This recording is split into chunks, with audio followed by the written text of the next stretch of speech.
पर्यवेक्षण का कार्य है। 4 विकल्प दिए गए हैं। शिक्षा की उत्पादकता में वृद्धि, नेतृत्व प्रदान करना, व्यक्तियों की कार्य क्षमता में वृद्धि, उपर्युक्त सभी। यहाँ सही विकल्प है उपर्युक्त सभी, इसलिए यहाँ पर विकल्प 2 सही है।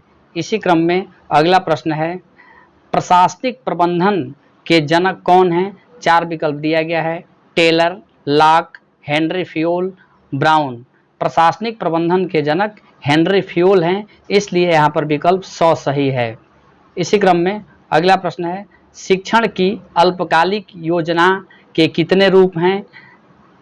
4 विकल्प दिए गए हैं। 2, 3, 4, 5। सही उत्तर है शिक्षण की अल्पकालिक योजना के 2 रूप हैं, इसलिए यहाँ पर विकल्प असही है। इसी क्रम में अगला प्रश्न है, संस्थागत नियोजन का कार्य है चरित्र निर्माण योजनाएं, खेल के मैदान की व्यवस्था, शिक्षकों का व्यावसायिक विकास, उपर्युक्त सभी। यहाँ पर सही उत्तर है उपर्युक्त सभी, इसलिए यहाँ पर विकल्प 2 सही है। इसी क्रम में अगला प्रश्न है, विद्यालय प्रबंध समिति की बैठक होनी चाहिए। 4 विकल्प दिए गए हैं। प्रत्येक 3 मास में कम से कम 1 बार, प्रत्येक 6 मास में कम से कम 1 बार, प्रत्येक मास में कम से कम 1 बार, 1 वर्ष में कम से कम 1 बार। सही उत्तर है विद्यालय प्रबंध समिति की बैठक प्रत्येक 3 मास में कम से कम 1 बार होनी चाहिए, अतः यहाँ पर विकल्प असही है। इसी क्रम में अगला प्रश्न है, संस्थागत नियोजन का कार्य है। 4 विकल्प दिया गया है। चरित्र निर्माण योजनाएं, खेल के मैदान की व्यवस्था, शिक्षकों का व्यावसायिक विकास, उपर्युक्त सभी। यहाँ सही उत्तर है उपर्युक्त सभी, इसलिए यहाँ पर विकल्प 2 सही है।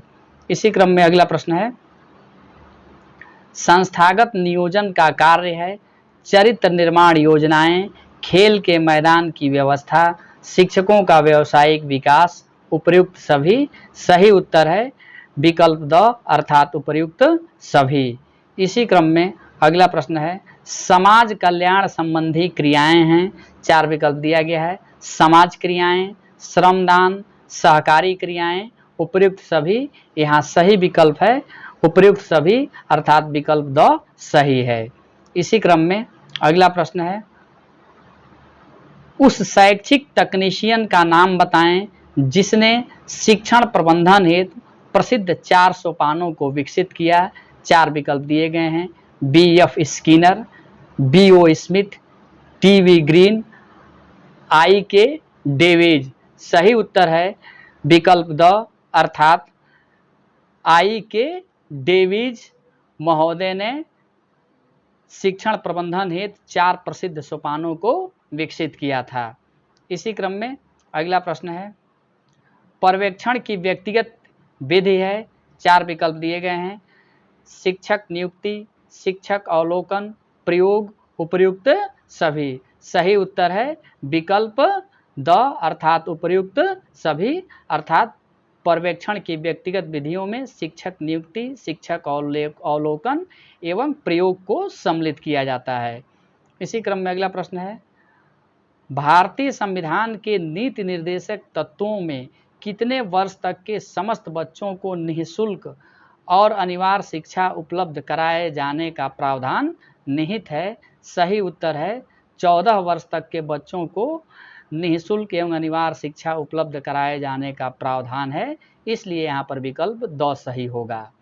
इसी क्रम में अगला प्रश्न है, संस्थागत नियोजन आवश्यकताओं और उपलब्ध साधनों के आधार पर निश्चित शैक्षिक संस्था के विकास की योजना है। यह कथन किसका है? 4 विकल्प दिया गया है। Franklin, doctor Buch, Chris, पैंक। सही उत्तर है डॉक्टर बुच। इस प्रकार यहाँ पर विकल्प ब सही है।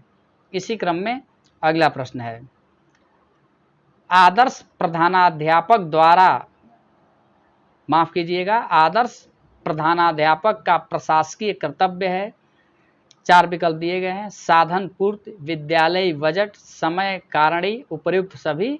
यहाँ पर सही उत्तर होगा विकल्प 2 अर्थात उपर्युक्त सभी, अर्थात एक आदर्श प्रधानाध्यापक के प्रशासकीय कर्तव्यों में साधन पूर्ति, विद्यालयी बजट एवं समय कार्यकारिणी को सम्मिलित किया जाता है। इसी क्रम में अगला प्रश्न है, समय सारणी की आवश्यकता किस कारण से है? 4 विकल्प दिए गए हैं। कार्यों में निपुणता या नियमितता के लिए, निरीक्षण की सुविधाओं, तीसरा है नियोजित शिक्षण संभव, उपर्युक्त सभी। यहाँ पे सही विकल्प है विकल्प द अर्थात उपर्युक्त सभी। इसी क्रम में अगला प्रश्न है, सर्व शिक्षा अभियान में प्राथमिक शिक्षकों को किस पर सतत शिक्षण प्रशिक्षण दिया जाता है? 4 विकल्प दिया गया है। शिक्षा पद्धति, बाल मनोविज्ञान, शिक्षा और चौथा विकल्प है उपर्युक्त सभी। यहाँ सही उत्तर है विकल्प द अर्थात उपर्युक्त सभी। इसी क्रम में अगला प्रश्न है, शैक्षिक प्रबंधन सूचना तंत्र का संबंध है सर्व शिक्षा अभियान से, माध्यमिक शिक्षा से, उच्च शिक्षा से, उपर्युक्त सभी से। यहाँ सही उत्तर है शैक्षिक प्रबंधन सूचना तंत्र का संबंध सर्व शिक्षा अभियान से है, इसलिए यहाँ पर उपयुक्त विकल्प अ है। इसी क्रम में अगला प्रश्न है, मुफ्त एवं अनिवार्य शिक्षा अधिनियम को राष्ट्रपति द्वारा मंजूरी कब दी गई थी? 4 विकल्प दिया गया है। मई 2008 में, अगस्त 2009 में, मई 2010 में, मार्च 2011 में। सही उत्तर है विकल्प ब अर्थात मुफ्त एवं अनिवार्य शिक्षा अधिनियम को राष्ट्रपति द्वारा मंजूरी अगस्त 2009 में दिया गया था। इसी क्रम में अगला प्रश्न है, शैक्षिक प्रबंधन का महत्व है। 4 विकल्प दिया गया है। जीवन स्तर में वृद्धि, सामाजिक उत्थान में योगदान, तीसरा सामाजिक उत्तरदायित्वों की पूर्ति, चौथा उपर्युक्त सभी। सही उत्तर होगा विकल्प द अर्थात उपर्युक्त सभी। इसी क्रम में अगला प्रश्न है, पर्यवेक्षण की सामूहिक विधि है। 4 विकल्प दिए गए हैं। कार्य गोष्ठी, सामूहिक गोष्ठियां, परिचर्चा, उपर्युक्त सभी। सही उत्तर विकल्प द है अर्थात उपर्युक्त सभी। इसी क्रम में अगला प्रश्न है, संस्थागत योजना के लिए क्या आवश्यक है? 4 विकल्प दिए गए हैं। संसद की स्वीकृति, राज्य सरकार की सहायता, प्रचुर धन, अन्य संसाधनों का समुचित उपयोग। सही उत्तर है यहाँ पर संस्थागत योजना के लिए आवश्यक तत्वों में अन्य संसाधनों का समुचित उपयोग करना है, इसलिए यहाँ पर विकल्प द सही है। इसी क्रम में अगला प्रश्न है, विद्यालय भवन के प्रति रखी जाने वाली सावधानी है। 4 विकल्प दिया गया है। प्रतिवर्ष बृहद सफाई और मरम्मत होनी चाहिए, विद्यालय में कीटनाशक दवा छिड़की जानी चाहिए, विद्यालय भवन का वातावरण शांत बनाए रखना चाहिए, उपर्युक्त सभी। सही उत्तर है विकल्प द अर्थात उपर्युक्त सभी। इसी क्रम में अगला प्रश्न है, पर्यवेक्षण की आवश्यकता किस कारण से है?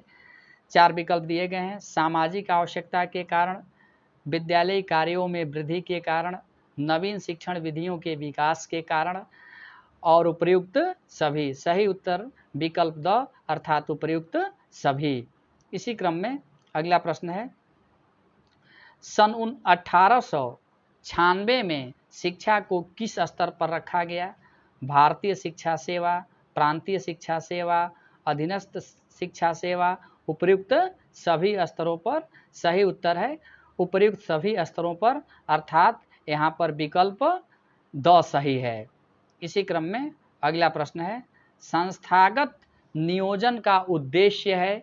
4 विकल्प दिया गया है। नेतृत्व, स्वतंत्रता एवं सृजनात्मकता शक्तियों को प्रोत्साहन, दूसरा विकल्प है शिक्षकों को प्रभाविता के अवसर प्रदान करना, तीसरा विकल्प है शिक्षकों का सक्रिय सहयोग प्राप्त करना और चौथा विकल्प है उपर्युक्त सभी। तो यहाँ पर सही उत्तर होगा उपर्युक्त सभी। इस प्रकार यहाँ पर विकल्प द सही है। इसी क्रम में अगला प्रश्न है, शैक्षिक प्रक्रिया का मुख्य बिंदु है। 4 विकल्प दिए गए हैं। बालक, विषय वस्तु, शिक्षक, उपर्युक्त सभी। सही उत्तर है उपर्युक्त सभी अर्थात विकल्प द सही है। अर्थात शैक्षिक प्रक्रिया के मुख्य बिंदु में शिक्षक, शिक्षक, छात्र और विषय वस्तु या पाठ्यक्रम को सम्मिलित किया जाता है।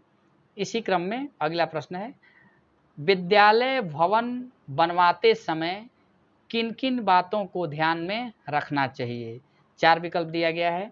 विद्यालय की स्थिति एवं स्थान, भवन योजना या भवन नियोजन, आवश्यक कक्षों, उपर्युक्त सभी। यहाँ सही विकल्प है उपर्युक्त सभी, इसलिए विकल्प द यहाँ पर सही होगा। इसी क्रम में अगला प्रश्न है, पर्यवेक्षण का कार्य है। 4 विकल्प दिए गए हैं। सभा या समिति में भाग लेना, अनुसंधान कार्य करना, कार्यापथ कार्य का संचालन, उपर्युक्त सभी। सही उत्तर होगा विकल्प द अर्थात उपर्युक्त सभी।